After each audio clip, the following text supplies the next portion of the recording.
बिहार वासियों को 10 लाख बच्चों को, बेरोजगारों को नौकरी देनी है, उसका ये आयाम है कि लगभग 2.5 लाख से ऊपर ये नियुक्ति 4-5 महीने के अंदर आपके सामने नजर आएगी।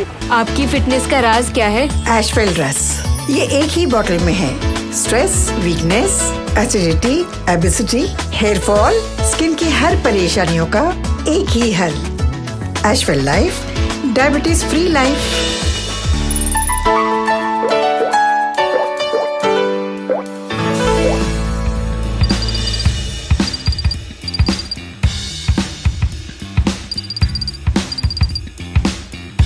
बिहार के शिक्षक अभ्यर्थियों को देखते हुए नई नियमावली आने के बाद बिहार के शिक्षा मंत्री प्रोफेसर चंद्रशेखर का सबसे पहला बयान आया है और उसमें चंद्रशेखर ने यह साफ कहा है कि अभ्यर्थी घबराए नहीं, अभ्यर्थियों के हित में सरकार काम कर रही है और जिस तरीके से अभ्यर्थी मांग कर रहे थे इसको देखते हुए सरकार काम कर रही है। तो वहीं क्या कुछ कह रहे हैं बिहार के शिक्षक अभ्यर्थियों को लेकर बिहार के शिक्षा मंत्री चंद्रशेखर, वो सुने आप लोग।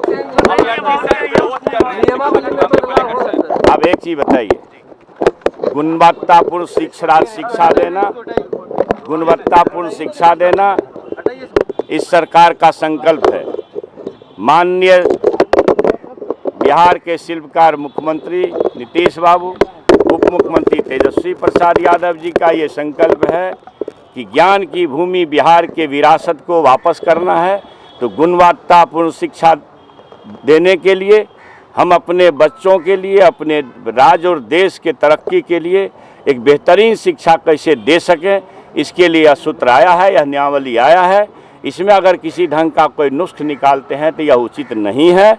और फिर से मैं एक बात कहना चाहता हूं कि जो हमारे शिक्षकगण हैं, नियोजित शिक्षक, आपका काम शिक्षा देना ही न है, और अपने कोर्स को जिसको आप पढ़ाते हैं रात दिन, जिसके लिए आप शिक्षक हैं और जिन बच्चों को आप पढ़ाते हैं, उस कोर्सेज में से कुछ सवाल अगर नियमित होने के लिए, एक कितनी बड़ी बीमारी इस महागठबंधन की सरकार ने दूर की है। आप नियोजित थे, आप राजकर्मी के दर्जा में जाएंगे, आपको सारी सुविधाएं मिलेगी और अच्छा वेतनमान होगा। तो इस परिस्थिति में और कोई यह कह दे, आज किसी नेता का बयान सुन रहे थे कि एक IAS IPS होता है फिर से परीक्षा देके पास कर सकता है क्या? IAS IPS का काम पढ़ाना नहीं है, शिक्षकों का काम पढ़ाना है। जिस कोर्स को आप पढ़ाते हैं उसी कोर्स में से अगर कुछ सवाल आपके सामने रखे जाएंगे नियमित होने के लिए, इसके लिए चिंता नहीं करनी चाहिए, इसके लिए घबराना भी नहीं चाहिए। बिहार वासियों को 10 लाख बच्चों को, बेरोजगारों को नौकरी देनी है, उसका ये आयाम है कि लगभग 2.5 लाख से ऊपर ये नियुक्ति 4-5 महीने के अंदर आपके सामने नजर आएगी।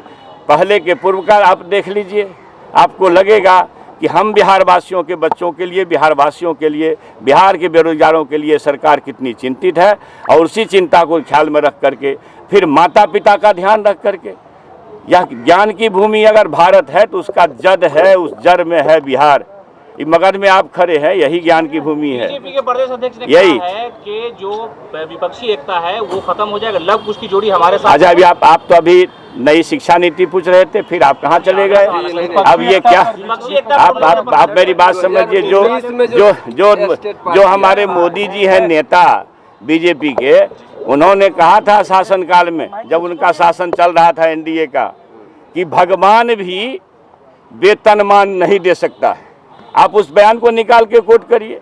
अब जो राष्ट्रीय मानव संसाधन विकास मंत्री हैं, शिक्षा मंत्री जो भारत सरकार के हैं, उन्होंने 2 दिन पहले कहा है कि साहब B.Ed कर लेता, लोग को कोई रोजगार नहीं मिलता है तो B.Ed कर लेता है। भैया, एक अच्छा खासा परीक्षा, आप प्रोफेसर होते हो, कितनी मेहनत से लोग नेट की तैयारी करता है, फिर PhD करता है। नेट की तैयारी में कम मेहनत करनी होती है क्या? फिर वही बच्चा PhD करता है। आप नेट होते हैं, PhD होते हैं तो आपको प्रोफेसर होने की दक्षता प्राप्त होती है। आप शिक्षक होने के लिए दक्ष हुए, आपने ट्रेनिंग किया, आपने क्या कहते हैं CTET STET पास किया, अच्छी बात है।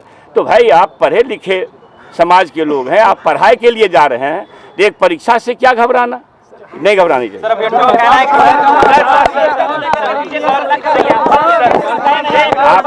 आप ये बताइए। अच्छा आप ये बताइए, आप ये बताइए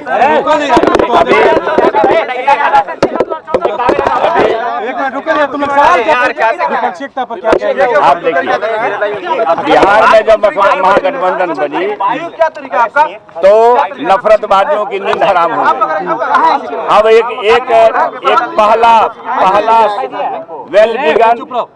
वेल बिगन हाफ डन, ये शुरुआत संघियों के पांव से जमीन खिसका दिया है, वो चिंता में बरबरा रहे हैं। तो आपने सुन लिया बिहार के शिक्षा मंत्री चंद्रशेखर का क्या कुछ कहना था। जिस तरीके से हमने पूछा कि क्या शिक्षा मंत्री जी बदलाव होगा क्या इसमें कुछ, तो शिक्षा मंत्री का यह साफ कहना था कि ऐसा कुछ नहीं होने वाला है। जिस तरीके से अभ्यर्थियों की मांग थी उसी के तट पर बिहार सरकार ने काम किया है। तो वहीं जिस तरीके से नई नियमावली आई है अभ्यर्थियों के हित में है, और देखा जाए तो कहीं ना कहीं बिहार के स्कूलों में गुणवत्तापूर्ण शिक्षा ऐसे आएगा, वहीं शिक्षक अभ्यर्थी पढ़ेंगे तभी पास करेंगे। अभ्यर्थियों के घबराने की जरूरत नहीं है, अभ्यर्थियों के हित में नई नियमावली है। तो क्या कुछ कहते शिक्षा मंत्री प्रोफेसर चंद्रशेखर आपने सुना है। और भी तमाम खबरों के लिए NBC 24 के साथ बन रहे हैं पटना से सहयोगी अजय के साथ अभिषेक रिपोर्ट।